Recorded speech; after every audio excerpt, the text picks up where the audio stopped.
சிறு வீடு கீழ்வானம் வெள்ளென்று எருமை சிறு வீடு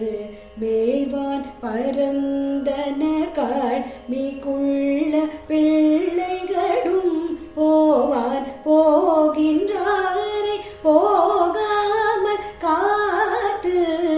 போவான் போகின்றாரை போகாமல் காத்து உன்னை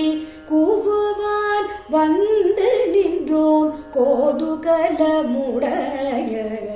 பாவாய் எழுந்திராய் பாடி பறை கொண்டு பாவாய் எழுந்திராய் பாடி பறை கொண்டு மாவாய் பிளந்தானை மல்லரை மாட்டிய தேவாதி தேவனை சென்று நாம் சேவித்தால் தேவாதி தேவனை சென்று நாம் சேவித்தால் ஆவாவின்றாராய்ந்து அருளேலோரெம்பாவாய்